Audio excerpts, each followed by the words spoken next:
Well, there were a lot of questions about what we'd see as the Flames return from a 2-week break, rest versus rust. What we ended up with, maybe unremarkable. The Flames did eke out a 3-2 win over the San Jose Sharks, one of the worst teams in the league, but Joel Hanley's first of the season comes late in the game and does stand as the game winner. I'm Cami, he's Mike. Thanks for tuning in to Afterburner, brought to you by Bet365. And before we get rolling, we're going to shout out our Super Chat charity partner this season, Youth Centers of Calgary, YCC and YYC. Hey, you want to make sure if your questions or comments get on the show, you can hit us with the super chat, and the proceeds will all support Youth Centers of Calgary, a place where kids are welcome and accepted as they are, and they get a break from some of the stress and just troubles that can be a reality of many of their lives. It's in a cool place, like just hanging out in a regular house, chances to watch sports, talk about sports, play sports, some music, all that good stuff. So support them and then ask us all your nonsense. So this was about as charitable an opponent as you could ask for coming out of the break, but you did not want to squander this opportunity heading into a brutally difficult road trip, at least on paper, and we will get into that a little bit later. But first, Mike, what are some of your thoughts on that game? You said it all, Cami. It was a game that really, in a couple weeks, will be forgotten. It was a game that was not a particularly compelling watch for the vast majority of it. It was a game in which the Flames, I think, won't be all that happy about the way that they stacked up against, like you said, one of the worst, if not the worst teams in the National Hockey League. But they did the important parts, at least if you are in the faction of this team's fan base that wants to see the team make that final playoff spot in the Western Conference. Some of them don't, some of them do. And if you are in that latter category, these 2 points tonight are huge because the Flames, as you alluded to, are about to head on a 6-game road trip against some of the most imposing and difficult opponents in the National Hockey League. So if you were looking at these 2 points tonight as a gimme that the Flames needed to get to stay alive in that regard, they did deliver. And it wasn't as bad as it could have been. I think on Saturday night, we saw a lot of teams where the score was really getting run up. Like, it's rare to see like some of those 7 spots, those 8 spots. It bled into today for the Oilers. But okay, that was actually like a pretty reasonable effort, especially considering you have a player like Connor Zary coming in for the first time in 15 games after a knee injury that thankfully didn't turn out to be as bad as it initially looked. Yeah, the Flames get Zary back tonight. They did not get Kevin Ball tonight, but it looks like that will be just sort of an aberration. He'll be back sooner or later. The bright side there, yeah, it's listed. He's listed as having an illness now rather than that injury. I think, is it 8 or 9 games? Something like that. Now, yeah, that ballpark. It's been a little bit. That ballpark, yes. No, it's been a big absence for the Flames on the back end, not having Kevin Ball there, and I think Ilya Solovyov did a respectable job again tonight, and I hope he remains in the lineup. It'll be very interesting to see. I mean, we'll talk about it in the road ahead, how this team maybe changes a little bit in the run up to the trade deadline, which is coming up, and it's kind of funny where last year there was a lot of talk about the major pieces they had to sell. This year, very much not the case. They only have a few guys who are on expiring contracts, and a couple of them did just happen to chip in tonight with a couple of goals. The guys who really aren't even on the wavelength that, you know, guys like Frank Seravalli are talking about as being top trade chips. But the Flames do get that, not even secondary, but tertiary or quadriary. I don't even know. Big words for tonight, Michael. I don't even know. I mean, I don't even know how it qualifies, but they get that scoring from the bottom of their lineup, and just a weird game to start off their second part of the season. Yeah, we're going to hit you with a quick recap here. Actually, I lied. We're going to aberrate right after this first goal here, but we're going to take a look at the Celebrini goal, like less than 4 minutes into the game. Who else? It's Tyler Toffoli whipping one onto Celebrini's stick from behind the goal. Let's take a look at that bad boy.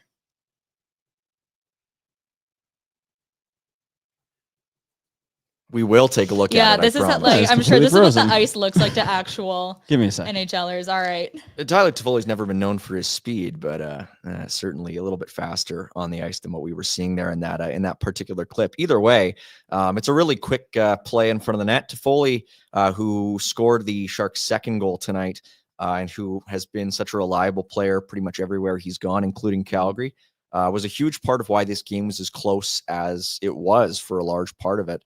he and Celebrini, I mean, to me, the only two dangerous players for a lot of this game on the ice for the Sharks. The top line is good for the Sharks. Yeah, like it's whenever they're on the ice, they look like a competent team. Whenever the other three lines are on the ice, it's a little bit dicier. But Toffoli, considering just there have been some ebbs and flows in his career. When he first got traded to Calgary, there were people saying, "Oh, this guy doesn't look like he's maybe as quick as he has been in the past. He was never the fastest guy to begin with, but he's slowed down maybe a little bit." And then, of course, the next year he has 73 points.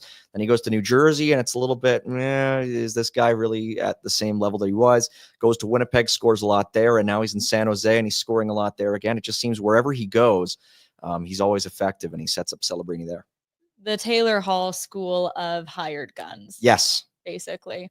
But the exciting thing about Celebrini, and he is so much fun to watch. I actually thought the last game against San Jose was a blast. It was a really good goaltender battle then, but this one is truly like a battle between two of the top Calder candidates in Celebrini and Wolf. And I thought, while we wait to see that goal. And Toffoli, of course, never quite at that level, but boy, they are just two really strong offensive players that make the Sharks, again, dangerous whenever they're on the ice. And we saw that throughout tonight's game.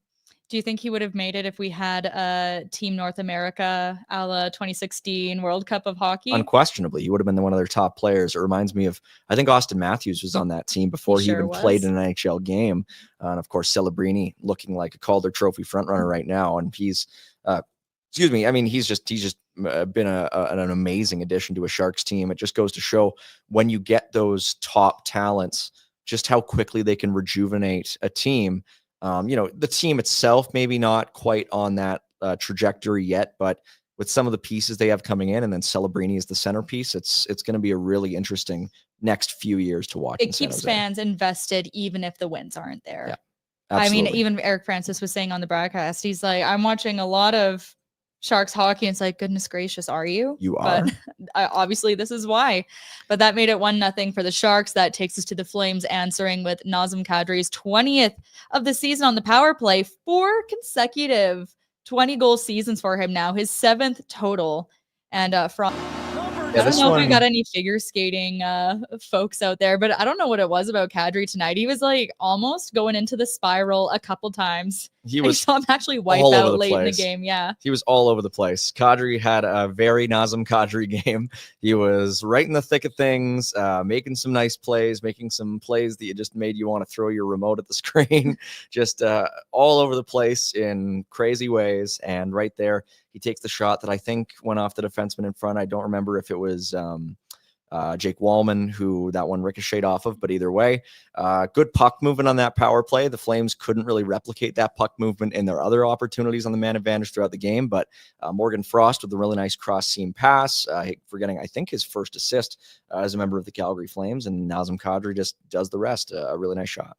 You know how last season the Flames had that awful run where I think there were 6 games in a row where goals were going in off of Anderson. Yeah. And Tanev. It just seemed like it was happening all the time. There were so many close calls. Tonight. Things going off of Shark skates. Oh, it was tight. It was tight. And shout out to the 4th line. Honestly, they brought a lot to the game tonight. They brought a lot of energy, a lot of hustle. They're going to be eating some more minutes, I'd expect, with the road trip ahead. They're going to try to rest some of the top players as much as they can in a game like this, but the guys did come through. Lomberg was a monster out there, and he sets up Kevin Rooney after throwing a bad angle shot on net to give the Flames their first lead of the game.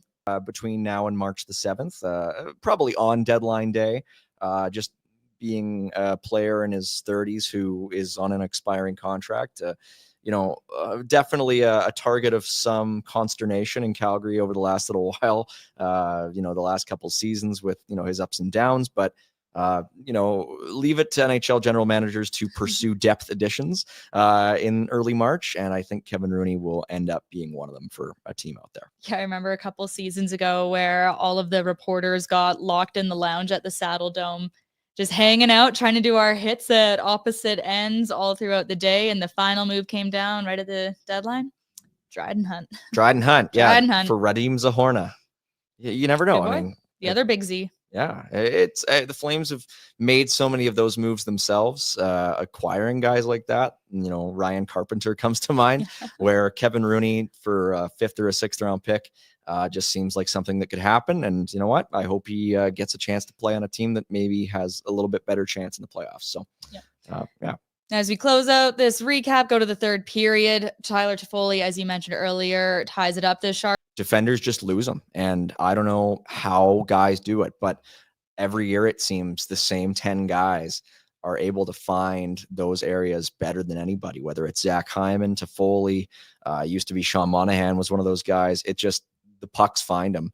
Last year, Yegor Sharangovich was one of those guys. It just somehow the pucks just gravitate to this guy, and that was a really nice play to make it a 2-2 game. And alas, there were quite a few instances of the Flames structure not to be in the greatest No in the slot tonight, but again, they found a way. It was Huberdeau actually started off the critical play in the end, doing some dipsy doodling, but the Flames maintained some possession. There's some really good high-low passing, and Huberdeau just ends up dropping it off for Hanley, and his first of the season is the go-ahead with just about Vancouver. His first goal on home ice, and his first goal certainly with any significance, as it was a huge one. It ended up making him the second star of the game. It's always fun to see those unheralded guys just kind of come through at these opportune moments. And imagine where Justin Kirkland would be right now. Exactly. Yeah, it reminds me of Alan Quine scoring a goal against Nashville like 7 years ago. That was just, it was a key goal at the right time. And, sometimes for these depth guys, those are sort of the moments that make or break your careers at a certain juncture. And again, Hanley's another guy where for teams looking for depth on the blue line, he's a guy who is not on Frank Seravalli's trade targets list, but certainly a guy who I could see being moved for a 4th or a 5th or a 6th or a 7th, which would be a good return on investment after the Flames got him for nothing a year ago. Oh, seriously. Nothing. But I will say. You will say. It was entertaining in the third period. It is a hard coming back to this after Four Nations. A tournament that I was not at all excited for. No, I didn't think I was going to watch a single game. Yeah, I was really not amped up for the Four Nations. It was a tournament that I thought was going to be a gimmick. I thought, you were going to miss having teams like the Czech Republic and teams like Slovakia. Even having a Team Europe, what is Leon Draisaitl doing sitting at home and resharing McDavid highlights? Exactly. Having a 4-team tournament. Obviously all the stuff about Russia notwithstanding, that's a team that has historically made these tournaments more exciting. Not having players like Leon Draisaitl playing for Team Germany. Part of the appeal to me of these best on best tournaments has always been sort of the underdog teams. In a 4-team tournament, there aren't really underdog teams. At the same time, it ended up being the exact right sort of tonic for hockey at that point. It was just, it was a complete sort of joining of all the right forces that were needed, just with everything going on down south and with everything going on up here. And just, it ended up being must-see TV. And coming back to Calgary Flames hockey after seeing everything happening with Crosby and McDavid and Braden Point and Matthews and all the amazing players. Sam Bennett. Who we will see in a couple days. Yeah, no kidding. Sam Bennett, boy. I think that is maybe the most consequential forward in NHL history who has never scored 50 points in a season. It's crazy to me, but yeah, he was one of Canada's best players, and so it's just it was a really a wonderful tournament in the end. It really turned into and you know what? Hey, Canada won at a huge time for Canada, and it was really cathartic. And like Rasmus Andersson obviously didn't see the most time, but that's the path for him to chase representing Sweden at an extremely high level. Again, which you would hope he could achieve. He brings a lot to the ice, but also shout out to 3 members of the Flame staff who came back Four Nations champions. That's right. That's the team's head physician, Dr. Ian Auld, head therapist Kent Kabelka, and media relations director Sean Kelso. They were all holding it together on that overtime thriller, trying to keep the guys healthy because that there was an illness like just ripping through that tournament. And I got to say, I know we give hockey players all the props in the world for playing injured, and that is so hard to do. But I have to say, like, playing through illness sometimes, like when it's severe, I think honestly, one of the biggest parts about being able to play at the NHL level is being able to think the game Yeah. at the speed of the NHL level. And focusing like that is one of the hardest things to do when you're that sick. And these guys will be like throwing up on the ice before someone tells them, like, you got to get out of here. Imagine playing NHL hockey with brain fog. I mean, that's just crazy. Yeah, I mean, I would take a puck to the head and collapse. Yeah, no kidding. It says a lot that compared to the All-Star game, where in years past players have sort of done anything they can to avoid it, to the point of, oh, I'm too hurt, and then I miss one game and then I'm back. To the point where this time it seems to be the opposite, where guys, did everything they could to end up playing in the Four Nations, with the exception of Alex Pietrangelo. And now they're missing time with their teams. Matthew Tkachuk might miss, the rest of the season. Yeah. It's wild. I mean, Sidney Crosby was a game time decision after he gets back. McDavid does not look like himself at all. I think he was sort of saving himself up a little bit for the Four Nations. Even then, he was up and down a lot until he scored the goal. It says a lot that, in contrast to past years where the All-Star game has sort of been an obstacle for these players, it seems to have been the opposite, where they really went all out to play, and now they kind of have to reckon with the after effects of it. Yep. Wild. You did mention earlier the Flames getting Lomberg for nothing. I think this is as good a time as any to talk about some of our other pals who've had their time on the waiver wire. Walker Duehr, yes, had a goal in February against Dallas since being picked up by the Sharks on waivers. -1 tonight, but 8:09 of ice time. I don't know if he was maybe the most consequential player out there, but I hope he finds success there, because when he was on for Calgary for that like glimmering moment at the end of the season, he was fun to watch, and there was a role that he was able to carve out for himself on this team. It's just a shame he wasn't able to recapture it after that. Yeah, Walker Duehr is a really interesting player, and always has been to me, because he, for the first 3 or 4 years of his career, he was sort of a third line player in the AHL, or a fourth line player in the AHL, who came up to the NHL and was able to sort of remain effective as a third or a fourth line player in spurts, which is not typically what you see. Typically, when guys are in the American League, even if they project to be third or fourth liners in the NHL, they have to be sort of stars in the American League to really effectively translate. So with Duehr, it was kind of interesting to see a guy go from the same role to the same role, which is very unusual. The problem therein is that when Duehr was so effective under Daryl Sutter at the end of that season, he was going 110% every night. He was really skating with the wind behind his back. He was doing everything he could to stick. And at a certain point, once guys who play in that role get that security to a certain extent, it can be really difficult for them to maintain that. And I think that's exactly what we saw with Walker Duehr. Is he had that amazing stretch, and once it sort of settled in for him that he was an NHL player and he had a one-way contract, I don't know if he lost the fire, but it just wasn't as consistent. And when it's not as consistent for a fourth line guy who doesn't necessarily maybe have the skill to match up with some of the other guys who were in his sort of cohort, it can be really tough to stand out. And so I wish him all the best, especially because he had a really strong start to the season with the Wranglers. He was a guy who, maybe looked to be on the verge of taking another step in his development. Didn't quite pan out that way with the Flames. It'll be very interesting to me to see what kind of role maybe he plays if he gets traded at the deadline by the Sharks, because I could see maybe a team wanting a player with his physical attributes. But yeah, it just didn't quite work out here. And now on the waiver wire today, would you take another swing at Jusso Välimäki? I don't think they will. I would maybe consider it, but it's not something I see the Flames doing, just because I think the ship has sailed with respect to them, the player and the organization.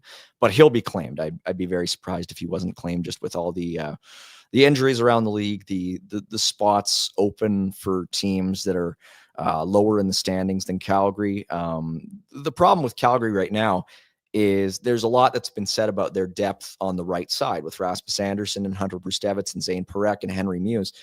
But the thing that Calgary actually lacks on the right side is that depth. They've got a 3 or 4 really high upside guys. Below that, they've got nothing at the right side. Whereas on the left side, where Jusso plays, they've got a ton of guys, just not the real star caliber guys. So they got Ball and Bean and Hanley and Solovyov and Kuznetsov. And would Valimaki be an upgrade really on any of those guys? I don't think meaningfully. And so I think what's best for the player would be to go to a team like Vancouver or to a team like, I don't know, San Jose, or to a team like Chicago that has openings for him. The problem with him in Utah right now is that when Utah had all their defensemen go down earlier in the season, guys like Duehr and Sergachev and who else? Marino, they traded for guys like Olli Mata to help make up for those losses. And so by the time that all those guys got healthy, Mata's still there, and that kind of takes away Valimaki's spot. So I think it's just more of a numbers game thing. I think he'll find a spot, because this is a guy who 2 years ago had 34 points for Arizona as sort of one of their top power play guys. So, I mean, that says a bit about Arizona, but it also does sort of indicate that when he gets the opportunity, he's not a AHL guy. He's an NHL guy. So I think he'll be claimed, just not by Calgary. Yeah. Maybe he'll heat up, much like it is in Calgary right now that we're finally out of that deep freeze. Yeah. Now that we're back in the pluses, a good as time as any to crack open a nice crispy Afterburner pale ale. Crispy. You need it. It's a crispy. You need it. It's a crispy ale.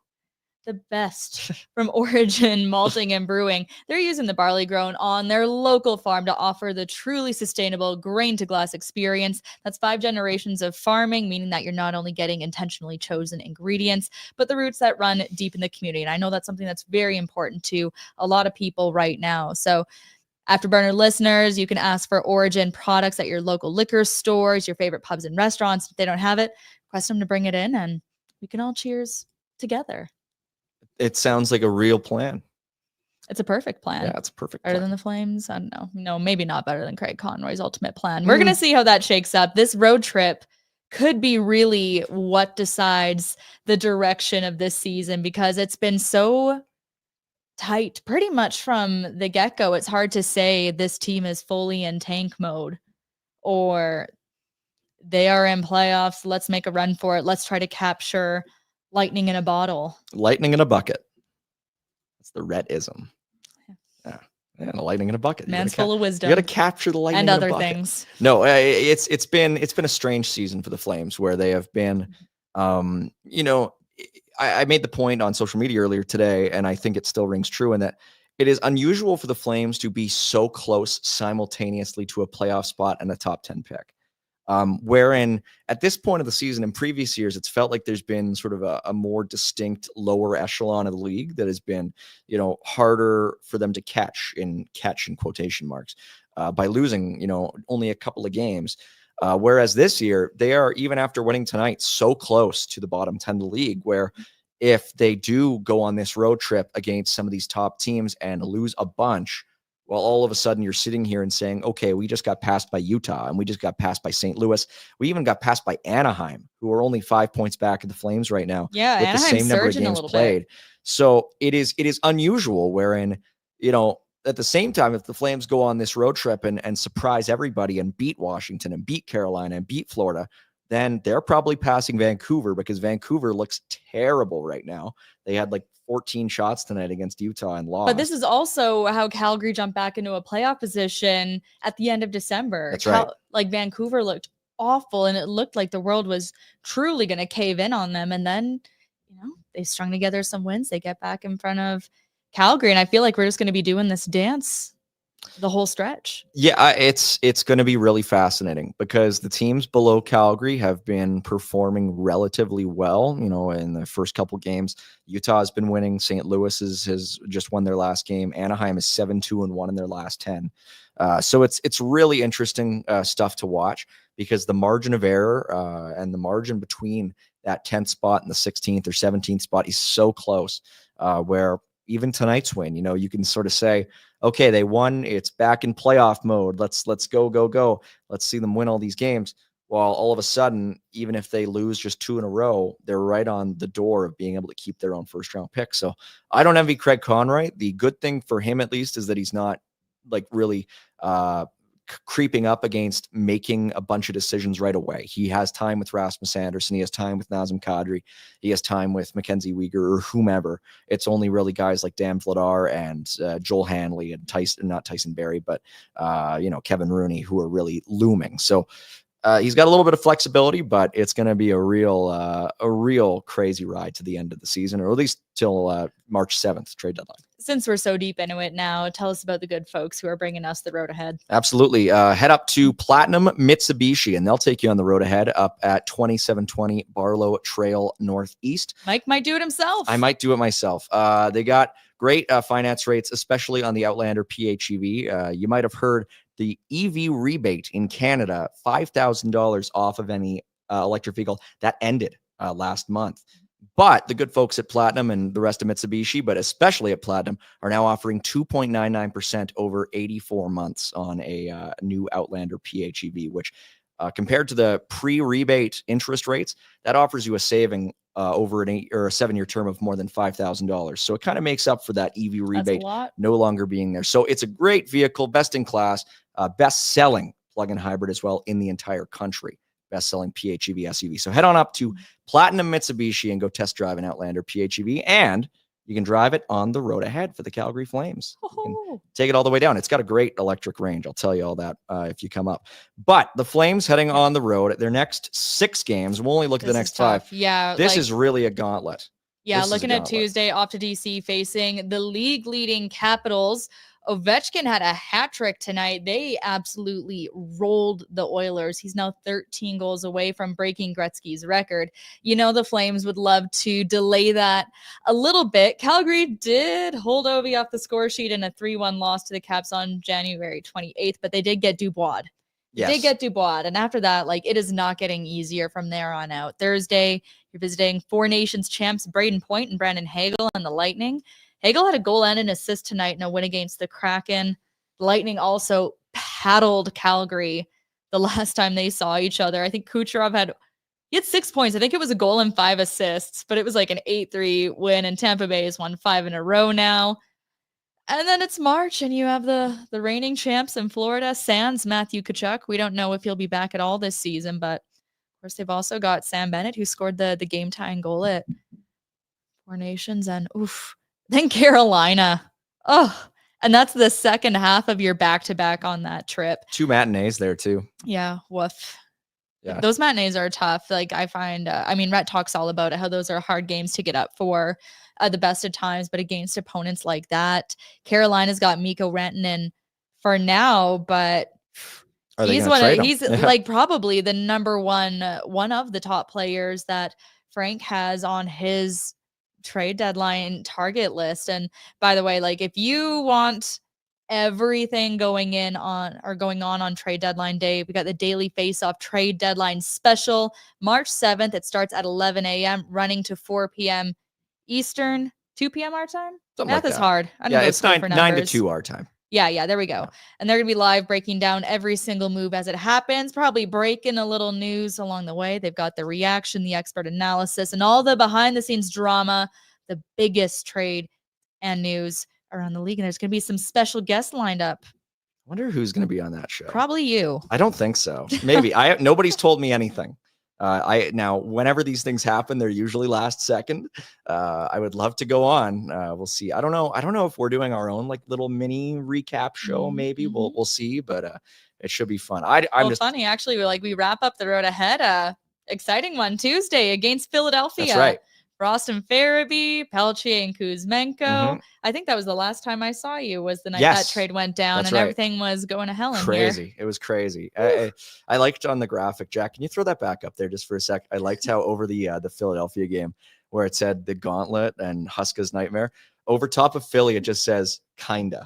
There, you can see it there. Just look straight at your screen, because there's 5 really good teams there, and then you have the Flyers who are just okay, so it just says kinda. They're another team that has a lot of guys that they're gonna see like be the center of a lot of trade talk coming up. The interesting aspect of this, looking at these 5 contending teams before the deadline, it is interesting that the Flames are going to get to go up against them before they make their big trade deadline swings potentially. So that's maybe a silver lining. You might be looking at the Florida Panthers before they find a way to trade for Mikko Rantanen. Or you might be looking, I mean, hey, maybe Florida will trade for Mikko Rantanen right after they play against Carolina, or right after they play against Calgary, and so Carolina won't have him either. Wouldn't that be nice? But it's too crazy. It's too out there. But it's going to be a really tough run. And for the Flames, coming off all this rest, they are going to have a real they're going to have a real tough time, I think, just adjusting to this really hard schedule. I mean, there are no breaks in there at all. How many points do you need out of this trip to consider it successful? For me, like 6, 7. You just need them to go 500? Sure. I mean, that probably keeps them safe. That probably keeps them safe if you look at it from a playoff standpoint. I mean, if you're on the bottom 10 pick standpoint, you're probably happy with 2, but it's just like, it's if you are wanting this team to sort of keep pace with the teams, ahead of it in the standings, keep pace with the team below it at the very least, 500, because you look at it, Vancouver, again, their schedule is strange, and their team is strange. Everything going on with that organization right now is strange. I just think they're completely unpredictable. And I think with the Flames, you can just keep yourselves in a good position. They have actually passed the Canucks now in points percentage, barely, like by 1 point. For me, if they can go 500 at the very least, then I think that gives them a good chance to stay in the hunt. I hate that. 500 is the most milquetoast answer. It is. You could possibly sauce me. No judgment, but wow. I feel like if 500, we're going to be having the same conversation for the rest of the season. Do they want to get in or do they want to pick? By the way, we got our buddy Ryan Pike in the chat saying, everyone watch the great scrums we did with Hanley and Rooney. I know I'll be tuning in as soon as we're wrapped up here. But as you mentioned, sweet top 10 pick. That's right. Of course, this guy not in play for 2025, but Gavin McKenna is doing stupid things in the Western League right now. Take a look at this assist that he had on Friday night against the Kamloops Blazers. This is absolutely crazy. Bananas. Yeah. McKenna one-on-one into the Blazers zone. Oh. McKenna cuts. Yes, that's the best part. Oh my! McKenna just magic stupid. connects I mean, with Hunter it's St. such a shame that Andrew Basha isn't healthy, because I would love to see what he would do on this Medicine Hat team right now. I hope he comes back at some point, but it's He's on a great line with former Flame Byron Ritchie's son, Ryder though. Ritchie. And that's Hunter St. Martin, the recipient of that pass. He's up over 30 goals this season, signed his ELC with the Panthers this year. But after tonight, because since this game, Medicine Hat has played Edmonton, McKenna is up to a 35-game point streak. That's impressive. That's the longest that the league has seen since Connor Bedard and Logan Stankoven both went on 35-game runs back in 2023. Beyond that, that's the longest point streak in the internet era. And it's only 2 games off of what Sidney Crosby did with the Rimouski Oceanic. It's remarkable. I mean, there were people who weren't sure if this guy was going to be at the same level as Bedard. And now I'm still not entirely certain, but what he's been doing with Medicine Hat as a 16-year-old player, I mean, what he did as a 15-year-old was impressive. What he's doing as a 16-year-old is just remarkable. I mean, it's like he's leveled up, not just 1 level, but 2 or 3. He's looking like a player who in 2026, whichever team gets him, and again, we don't know if Calgary will even be in the ballpark, but if whichever team gets him is going to have a real impactful player. And for what Calgary already has, I mean, they already have the star goaltender. They already have a player on defense who looks like he's going to be the first defenseman in OHL history this year to score 30 goals multiple times as a defenseman. And he's going to do it back to back, which is even crazier in Zane Parekh. That elite forward, boy, it sure would be nice. Although I should say, a bit of a segue here, we do have another highlight to show you. This one from the Ontario Hockey League. This is from, I think, last night or the night before. This is from the Kingston Frontenacs against the Brantford Bulldogs. And check out this play by number 88, Jacob Battaglia. Battaglia still with a nice move as he carries in. Beautiful feed game. Go, Battaglia robs it. That was pretty sweet. That was pretty sweat. I mean, that's a player in Battaglia who is having a crazy season in his own right. Talk about another player who has leveled up.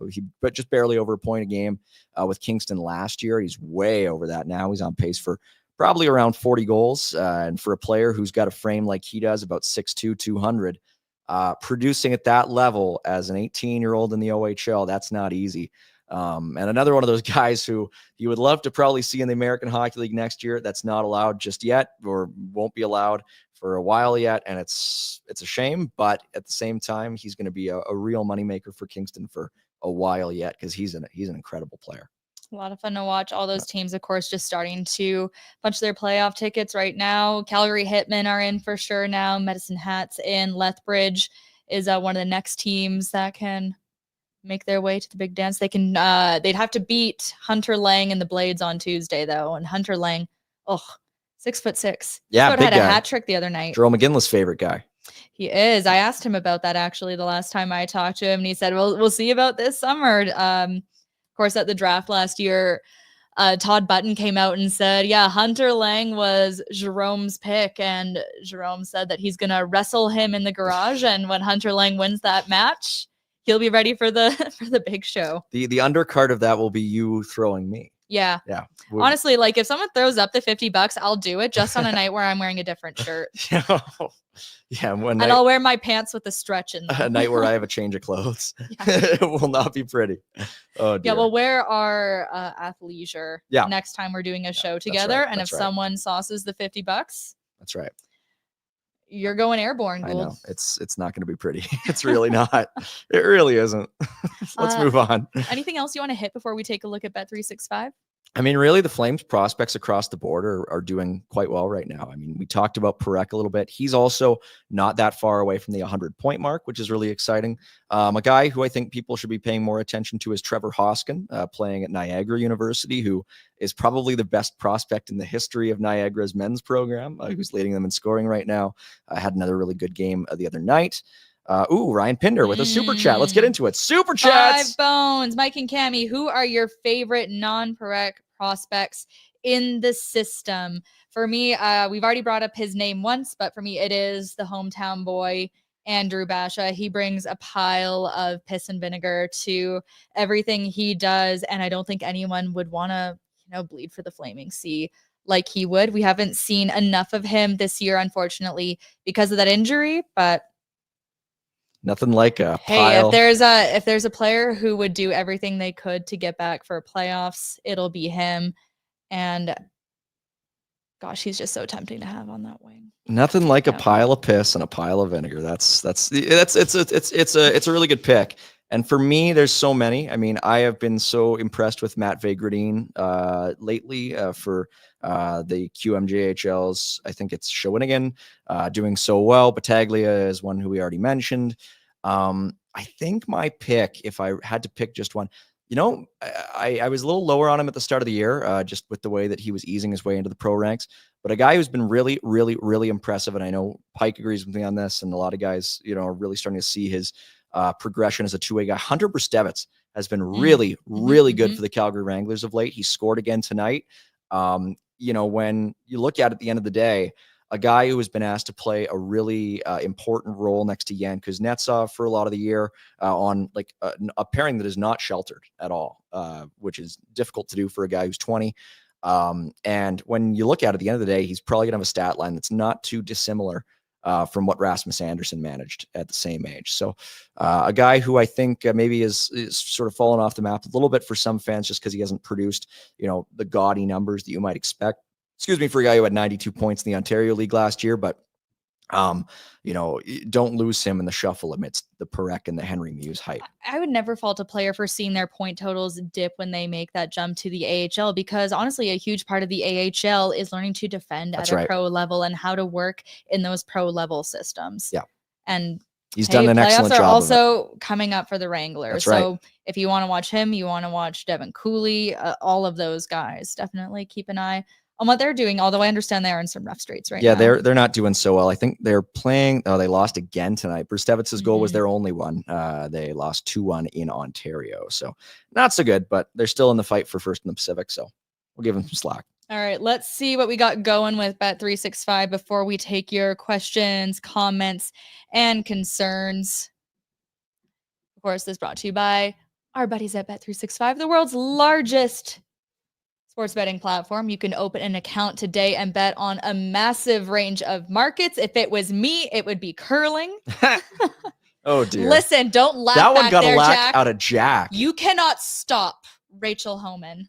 She won the Scotties again today. It was unbelievable. It was one of the lowest scoring Scotties ever, but Kayla Skrillick from Calgary out of the Garrison representing Alberta had some incredible shots all through the Scotties. If you don't like curling, you have weak triceps and a small brain. What's Kevin Cooey up to these days? Doing his thing. Doing another Calgary in there. Yeah. I worked a polling place at the Garrison Curling Club once. That's my only experience there. I've had like one day off in the last month, and I spent it going back to my hometown for a bond spiel. Having way too much fun. Way too much fun. Yeah. No, one of the girls came in from Winnipeg for it. She came from Winnipeg to nowhere, BC for this thing. And From Winnipeg in January? It was Western themed too. So we found a $13 rhinestone denim onesie from the Winnipeg Goodwill. Oh. Yeah. Oh. We did the best we could with the tools we had, but walking into Salisbury's with a rhinestone onesie. Salisbury's? Salisbury. What is that? It's a diner in Winnipeg, Salisbury's House. It's a chain. It's very good. Mm. Yeah. Get a nip. Yeah. If any Winnipeggers are watching, you'll know that's legit. I got some love for Winnipeg. I really want to go back there. But Salisbury's. anyway, that would be me with the curling on Bet365 today. You can download the app today. Code NATION whenever you sign up, and whatever the sport, whatever the moment. Never ordinary at Bet365. Just like us. Never ordinary. That's right. This is what we have on tap for Monday. Speak of the devil. Win Jets. They've been doing a lot of winning late. I think they've won 9 in a row, something like that. They've been going absolutely crazy. Connor Hellebuck is still the best goalie in the league, probably the best, I don't know, one of the 5 best players in the league this year with the way that he's been playing. I would go Jets all day against a Sharks team that is not very good. And Vegas, LA, I'll probably be asleep by the time that game starts. I think we could all use it these days. Get Absolutely. Oh, we got another super chat. Oh, boy. Ding, ding, ding, ding, ding. Stu, thank you. Cami and Mike, what is your best Pinder story?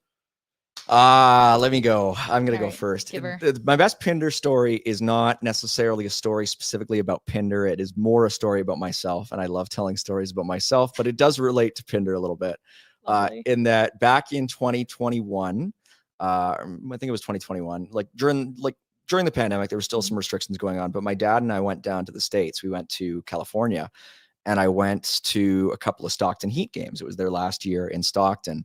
And I was watching. It's a great arena. Wish it still hosted hockey, but totally on a whim, we decided to make the drive from Stockton to LA, which is about a 5-hour drive. But did that knowing that I was booked for a guest hit on Pinder's previous show, probably about 1 p.m. But we decided to make the drive anyway.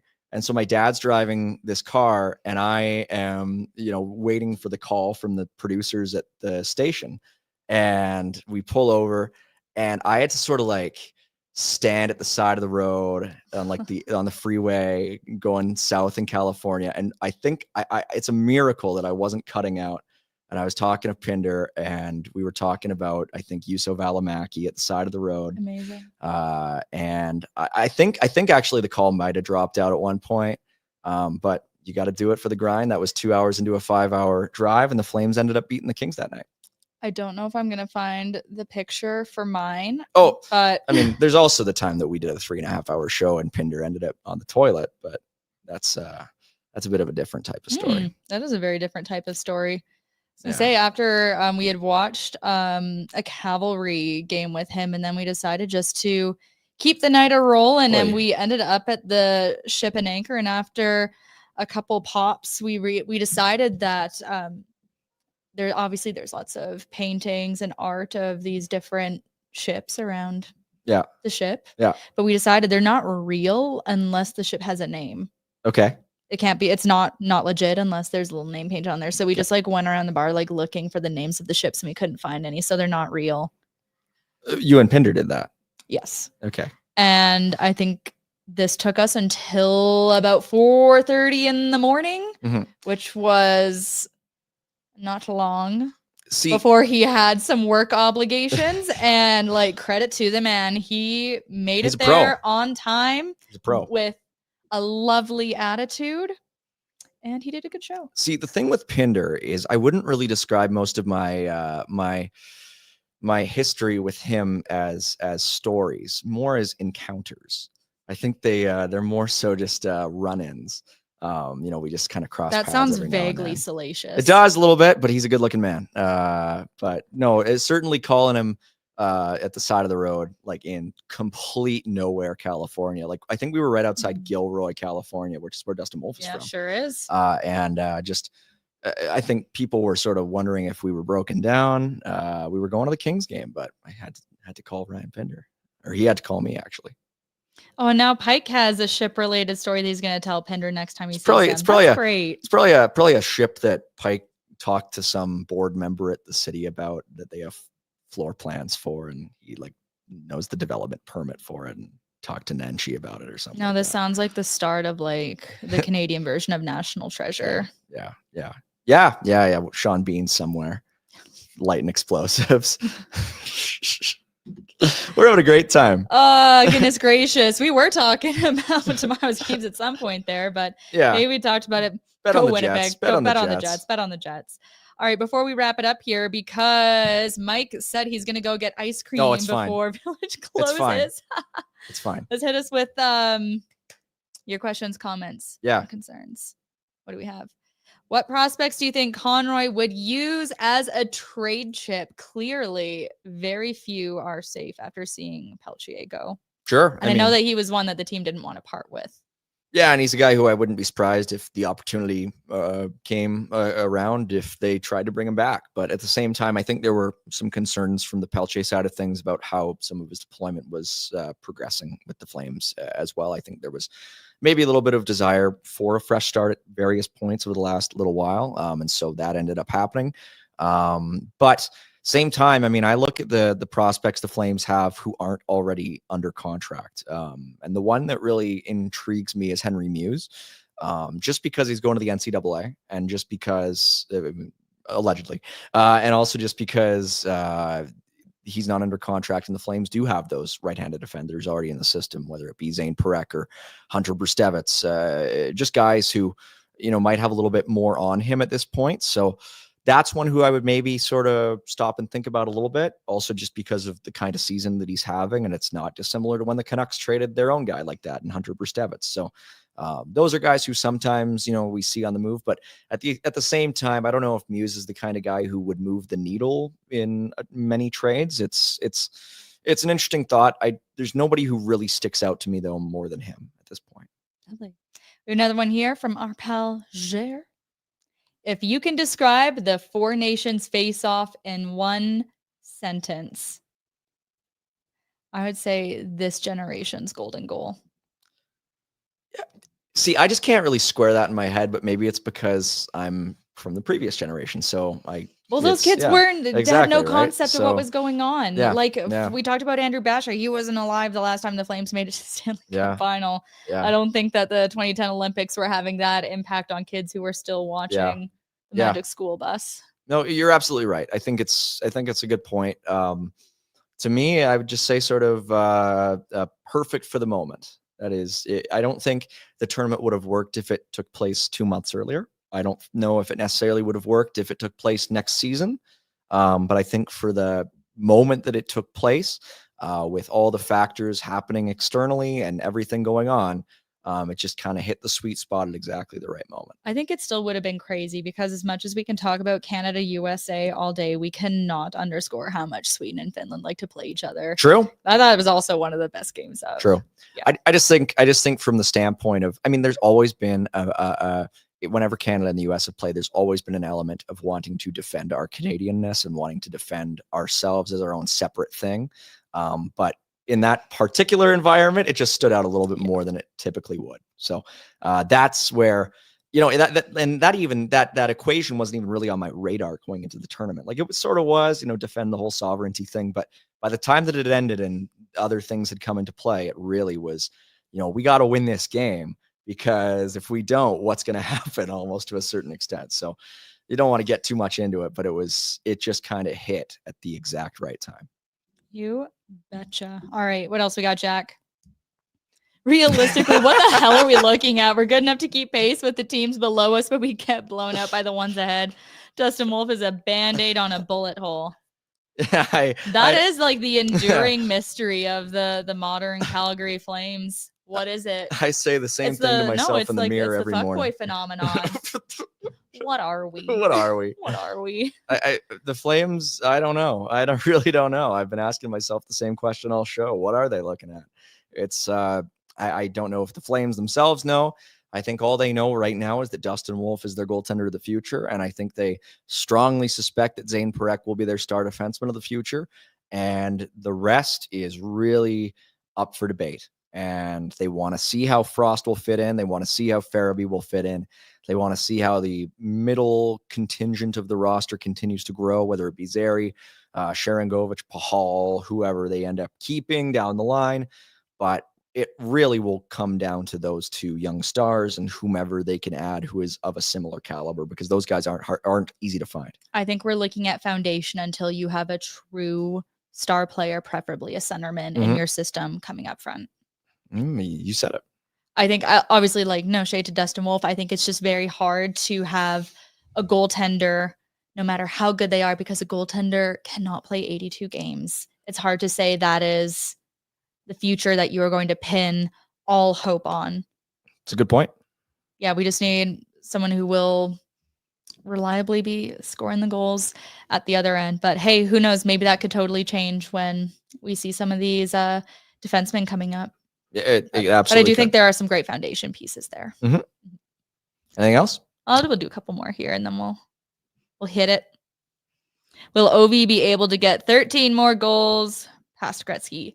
Yes. So is this asking whether he'll be able to get 13 goals past Gretzky or 13 goals beyond Gretzky's 894? I think either way, it's yes. Yeah, I think he'll get 1,000. That's my big prediction. I think he's going to stay in the NHL until he gets to 1,000. And I've always sort of believed that he was going to break the Gretzky record. It always sort of seemed like this guy has always been unstoppable. Why will he stop being unstoppable?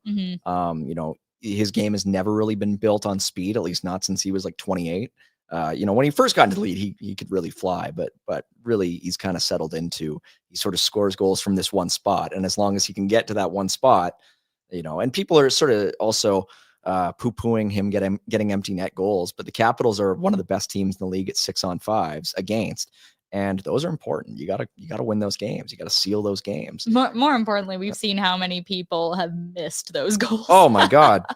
Just this season, disastrous consequences. Yeah. So I think it's a no-brainer. I think he'll do it this season, and I think he will stay in the NHL until he gets to 1,000. That's my. He will be held together with duct tape, and they won't be able to pull him off the ice. No. I mean, the precedent is there. Jaromir Jagr's still playing. I mean, if Ovechkin really wants to, I think Ovechkin will keep playing in Russia long after he's done with the Capitals. I think he will remain active for a very, very long time. I don't know how old his kid is. I watched the Capitals Oilers game this morning, and I know he kept celebrating with his son after like all 3 goals that he scored. There's a really cute picture of his kids with McDavid after, Sergei. actually. And I don't know if there's a chance that maybe Sergei will be like 18 when Ovi's like 49, and maybe they can play together with CSKA or something. But I could see him maybe trying to do that. I don't know if the ages are going to work out, but yeah, I could see him maybe trying to play until that can happen, like LeBron and Bronny. Yeah. Oh, I was going to go back to the house. Yeah. Yeah. True. All right, let's do one more and we'll call it a night. Could Conroy pull off some draft floor magic to get Michael Misa? We've already got his brother. I don't think so. I think Michael Misa might end up going first overall just with the crazy season that he's having. I don't really think it's attainable at all. I think it's going to cheese me. You don't think Matthew Schaefer? No, I like Matthew Schaefer, and I think, he is of the mold that teams love. I just think what Misa's doing is too overpowering. I think it'll be a debate. I don't think it's clear cut by any means. I just think he's been too dominant with Saginaw. But it's just going to peeve me if Nashville spends all that money in free agency and then just completely face plants their way to a top 3 pick, which looks very likely right now. It's just, why? Why do they need that? It's just, I don't know. But no, I don't think it's going to happen. That'll do it, gang. Think That's that. Hanley plays hero. The first game back from the break. Joel Hanley. Oh, came through 3-2 win over the Sharks to give the Flames 2 points to stay in lockstep with Vancouver for that final playoff spot in the West. And now on to the gauntlet. The boys are back tomorrow with Barn Burner. Thanks for hanging out with us tonight.